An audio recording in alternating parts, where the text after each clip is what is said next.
I thank you, Madam Speaker. I stand here today as a legislator and openly LGBTQ+ Black man in support of Senate Bill 1098, which I believe stands against discrimination, censorship, and the erasure of diverse voices and continues to affirm a more equitable Oregon.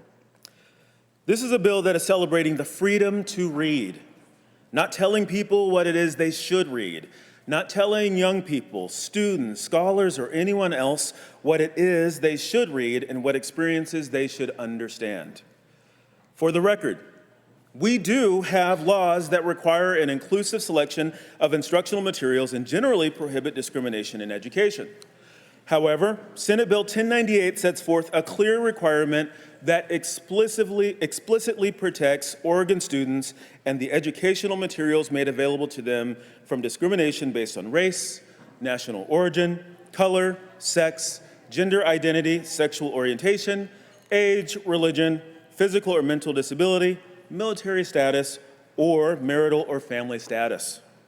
We should not want our education systems to have unnecessary limits on materials that are put forth towards learning.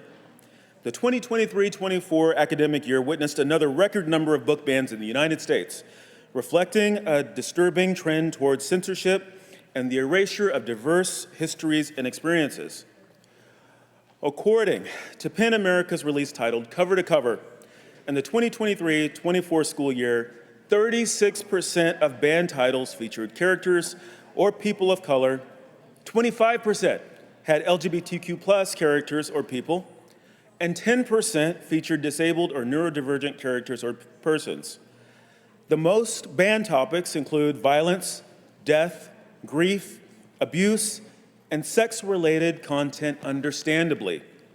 However, other frequently banned topics included activism and social movements, religion, incarceration and policing, immigration, and refugeeism. Of all titles, 67% were for younger audiences, and within the adult titles were many books that were classics are frequently taught in schools like The Bluest Eye and The Handmaid's Tale.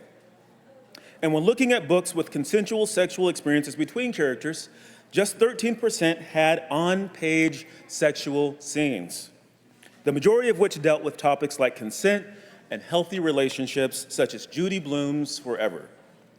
Such actions not only deplete our educational discourse, but also deny students the opportunity to see themselves reflected in their learning materials, which is a critical component of fostering a sense of belonging and understanding in our increasingly diverse society.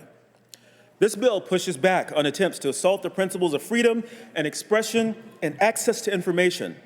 Such challenges disproportionately impact materials featuring race, racism, sexism, and LGBTQ+ identities, and undermine our collective efforts to provide a culturally responsive and inclusive education.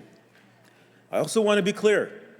Senate Bill 1098 does not mandate what materials are being presented, but rather does not allow material to be banned within the protected criteria. Parents and guardians can still request to remove books, and school administrators are free to consider those requests. It will also not prevent school boards and staff from considering age appropriateness, obscenity, and educational value in selection decisions.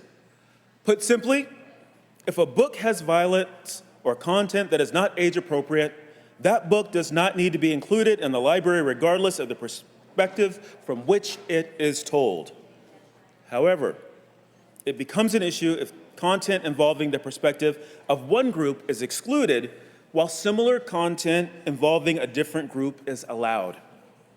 I also want to reiterate that librarians, yes, librarians support this bill.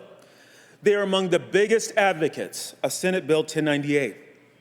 Librarians can remove a book the same way they already can, as long as the reason for the ban is not due to unlawful discrimination.